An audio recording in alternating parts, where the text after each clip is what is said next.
Welcome to Spotlight. I'm Robin Basselin. And I'm Ryan Gertzma. Spotlight uses a special English method of broadcasting. It is easier for people to understand, no matter where in the world they live.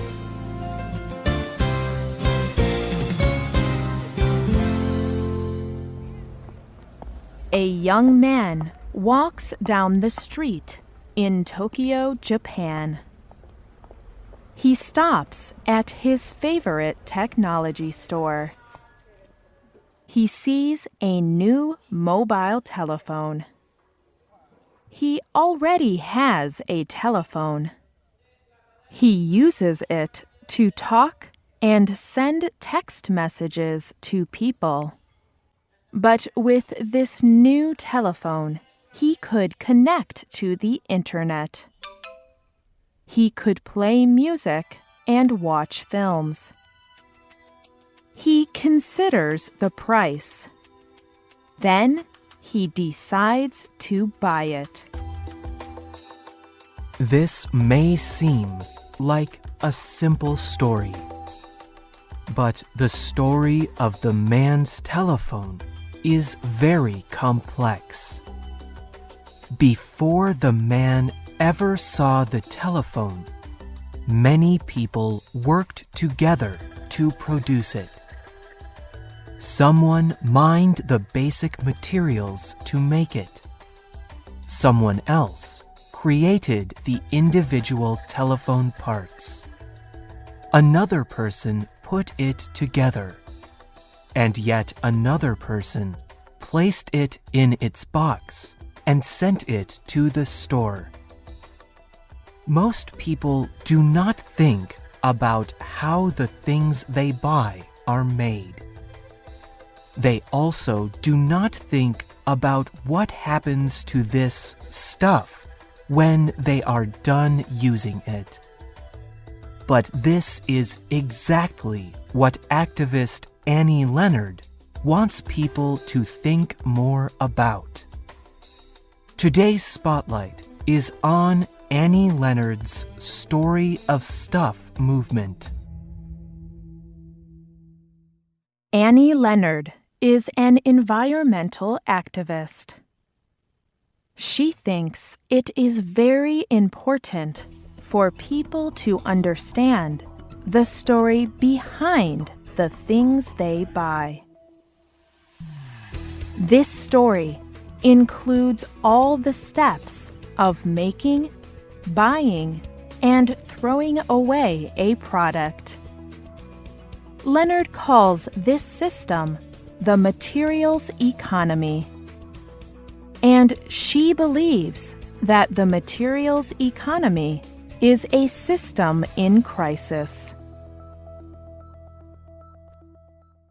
For many years, Leonard traveled the world studying the stories behind products. She learned that a product like a mobile telephone could have a very global story. Materials for a telephone may be mined in both South Africa and Nigeria. Then a woman in a factory in China might put it together, and a man in Mexico might package it. Then a young adult in Brazil might buy it. And when this person throws it away, it might end up in a disposal center in Africa. The global story of many products is bigger than we think. And every stage of this story involves both people and the environment. Leonard went to 40 different countries to research the materials economy. And too often, she saw people struggling with dirty water, dirty air, disease, and poor wages. In 2007, Leonard decided to create a film called The Story of Stuff. In The Story of Stuff, Leonard explains the materials economy in a simple way using pictures. Leonard put the short film on the internet. The reaction was amazing. Today, more than 40 million people from more than 200 countries have seen her film. After the film, Leonard decided to start a not-for-profit organization. She called it the Story of Stuff Project. Through the project, Leonard makes more films and develops educational materials for schools and faith communities.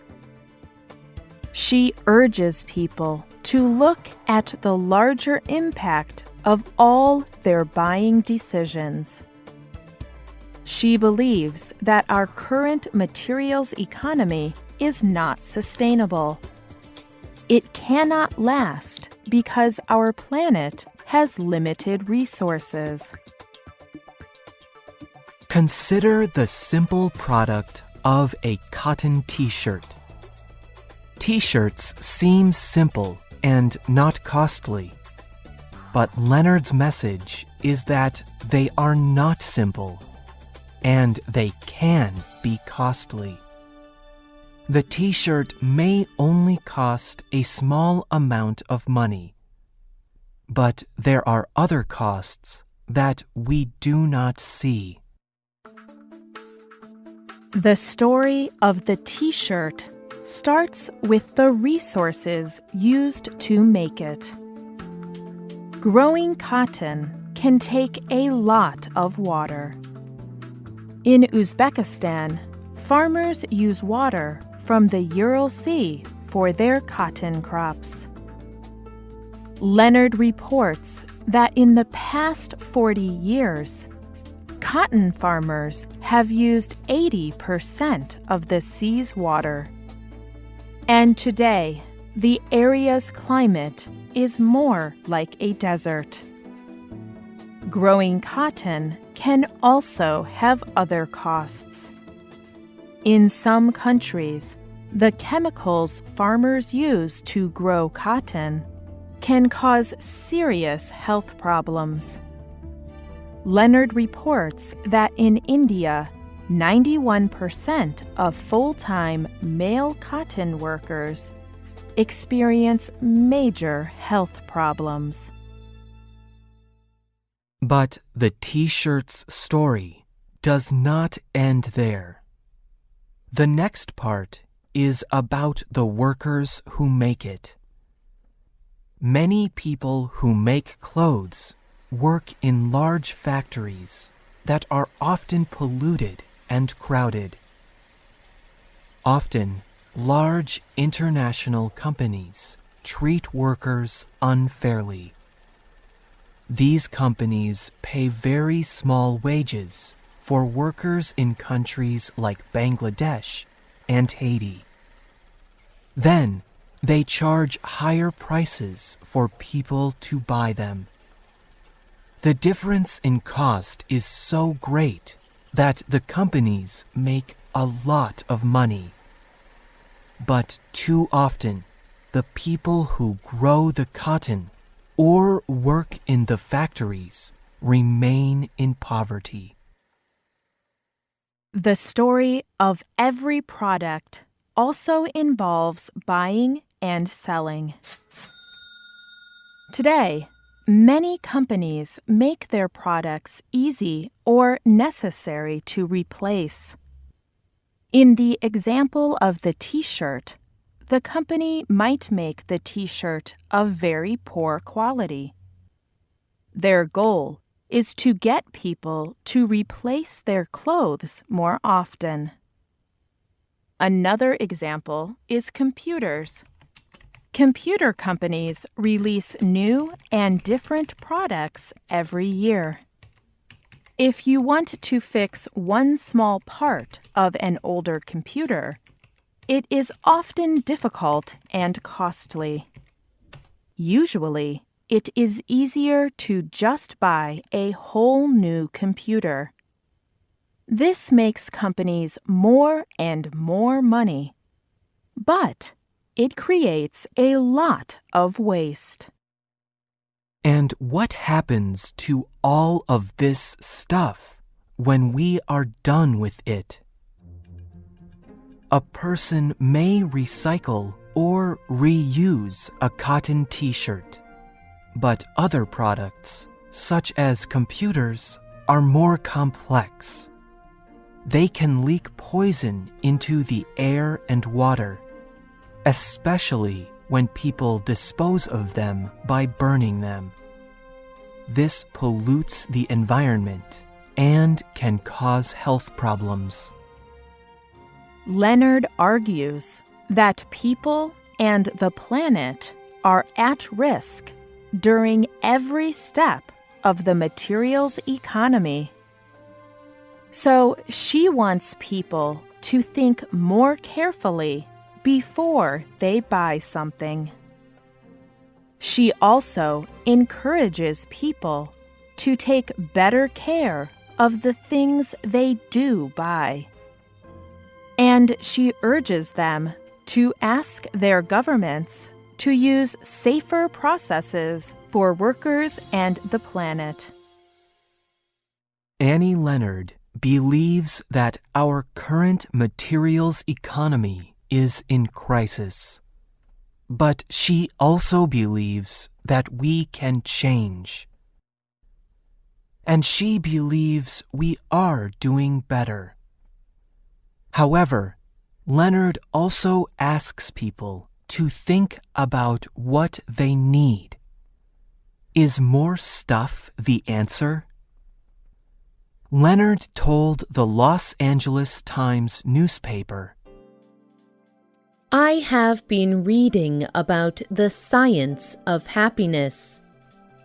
After our basic needs are met, more stuff does not make us happy. It is the quality of our relationships. It is coming together around shared goals.